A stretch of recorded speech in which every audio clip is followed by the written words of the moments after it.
Hey guys, welcome back to my channel. Today I have a acrylic nail tutorial for you guys showing you how I, as a professional nail technician, do a full set of acrylics. So starting off, I custom mixed an acrylic mix for my client here. So she wanted a nude with a tiny bit of pink, so we mixed that together. And we didn't want it completely opaque, so I did mix a sheer cover acrylic. Which is the one right there, So Exquisite it's called, with these other two colors from Tones to make her custom acrylic. I did test it out for her so she could see if she liked the color, and we ended up adjusting it just a little bit and making it a bit more opaque. And then when she was happy with that, I started on the nail prep.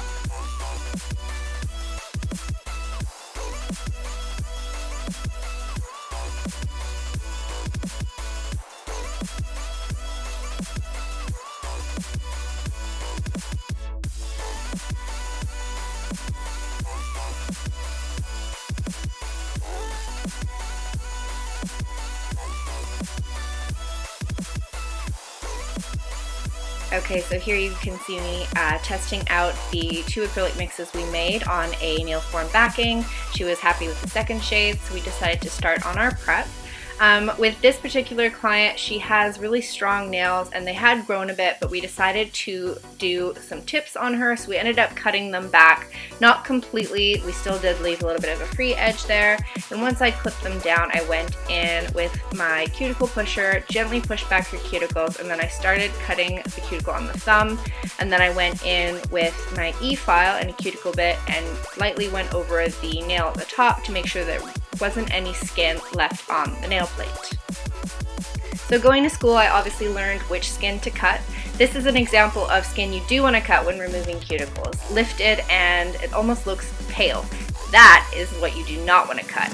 It's fresh, plump, pink skin that is still attached to the nail. That is not what you want to remove. If you do remove that, obviously you have the potential to cut your clients and to cause them to bleed, but you also introduce bacteria to their hands, not only during the nail appointment, but after when your client goes home, which obviously can lead to an infection, which your client won't be too happy about because she'll think that it's from unclean tools or implements or even products, but really it could be from anything. So you want to eliminate that chance of infection and be really careful not to hurt your client. So back to what I'm doing here, I'm just taking my file and softening the edges of the nail, of the free edge, and then I am going vertically with the grain of the nail up and down to create a rougher surface. You can also achieve this by simply buffing the nail plate, but essentially you just want to take away the shine and create a rougher surface so that your glue and your acrylic can stick better to the nail. So the next step here is sizing the client for her nail tips. We decided to go with a natural tip since we were doing a nude. So we didn't use a white and we didn't use a clear. So these you can get anywhere. You can get it at a nail supply store. You can even get them at Walmart. Of course, on YouTube, I see people putting these over their entire nail, which is not a good idea because usually they're shoving them under their cuticle. So don't do that. These are specifically meant to go over the end of the nail. Here I'm just applying a dehydrator. You'll see me do this twice. I do choose to add this in at this point purely because I find that the glue sticks a little bit better so the tips stay on. And this here is an example of a tip that you can find at Walmart or any grocery store.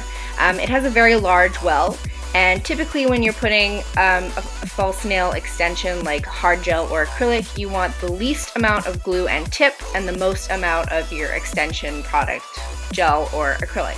So I cut it down with my cuticle nipper. Here I am applying quite a bit of glue, and then I'm going to press the tip, the end of the well, vertically against the nail and slowly rock it on to the nail plate.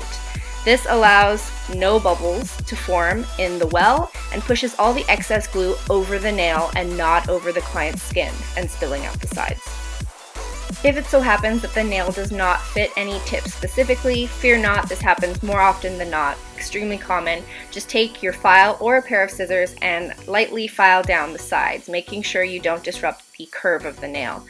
Then I choose to lightly score the surface of the top of the nail, buff it down a little bit so that it eliminates the amount of filing I'm going to have to do once the tips are all adhered to the nail. So I just repeated the same step on all 5 of the nails and then I trimmed them down.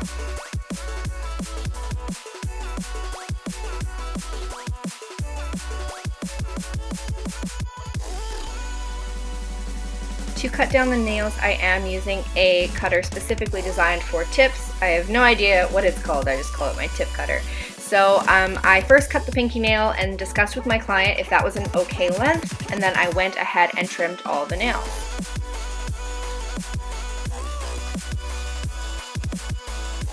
And here is a nifty nail tip, ooh, save that 5 times fast, that I actually learned on YouTube, not school. Go ahead and cut or file your tips before you go and put your product on. Number one, this saves so much time with your filing. There's a lot less to do, and also you're going to be saving money because you're not going to be wasting product on the edges of those nails that are going to be filed or cut off later. So now with a low grit file, I am going to be blending the tip into the nail.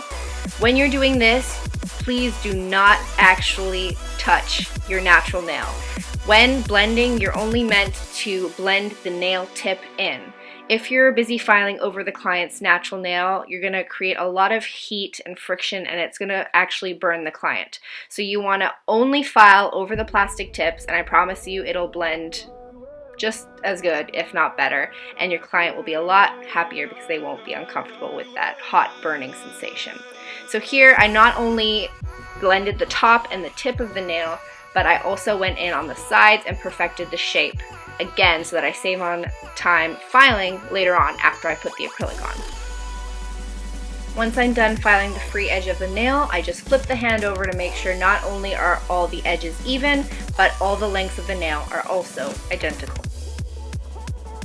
In today's day and age, of course, we have to do a texting test. So here my client just checked to make sure that the thumbnail wasn't interfering with the surface of her phone or other day-to-day things.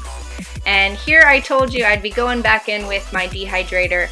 Both the products I'm going to apply now are only meant to go on the natural nail. I see a lot of people on YouTube just putting it over the entire thing, including the tip. Number one, that's a waste of product, and number two, it doesn't need to go on there, so why put it there? So after I've applied the dehydrator to only the natural nail, I went in individually on each finger applying my primer. Any bottle like this with that small little brush means you're supposed to be applying a little bit of product. So that's a way to remember how much product you apply. So I applied just a small amount onto the natural nail again, and then immediately went in with my acrylic. Typically you want to follow the 3-ball method. That's one on the end of the nail, the free edge, one on the apex in the middle, and then one in the cuticle. However, no one's perfect, and here I think I go in with about 4 and then a 5th really tiny bead because the one side wasn't covered completely. Don't be disheartened if this happens. Honestly, you're here to do a good job, and it doesn't matter how many beads of acrylic you apply as long as your end product is good and your client is happy with it. So after I've applied my 3 main beads, here I am just tapping with the belly of my brush to make sure that the nail surface is flat. And then I believe, yes, I went in with one more because the cuticle end was a bit sheer, so we wanted it a bit more opaque, so I added one more really thin bead and carried that over the entire nail, making sure my client was happy, and then we repeated that same process on all 5 of her fingers. Remember to go in immediately before your acrylic with your bonder because it works a lot better if that product is wet. And like I said, the small brush means you're going to be applying a little bit of product, which means it dries quite quickly. So go ahead and apply the bonder and immediately after the acrylic, and I promise you your results will be amazing.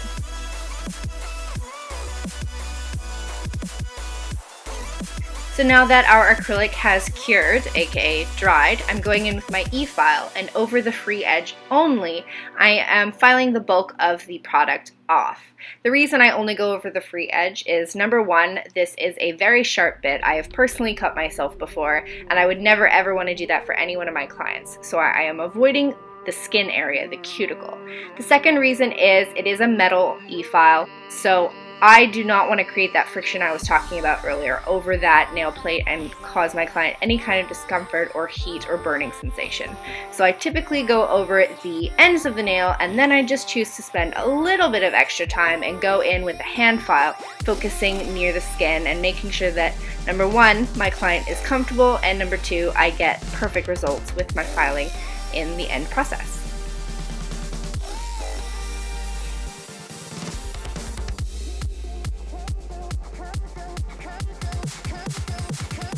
Can you guess what I'm going to do next? Ding ding ding! Dehydrator!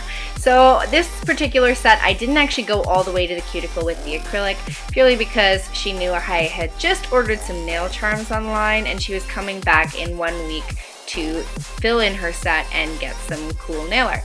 So there is a little gap there, so I applied some polish dehydrator that comes with the Gelish line, and then I went in with Top It Off, also by Gelish, covering that little exposed area of the natural nail, covering the entire nail extension, making sure to cap the sides and the end of the nail.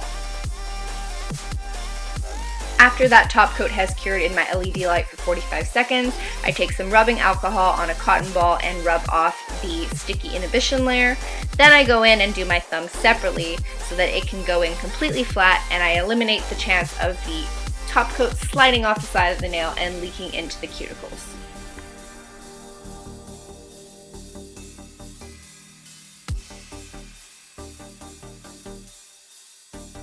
So there you go, guys, that is how I do an acrylic full set. I really hope you enjoyed this video and you found it informative. I also hope I cleared up a few things you might have seen there out on the internet.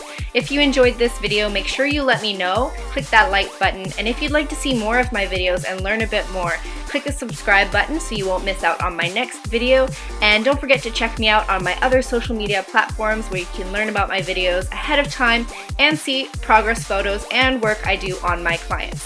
Thank you guys so much for watching, and I'll see you in my next video.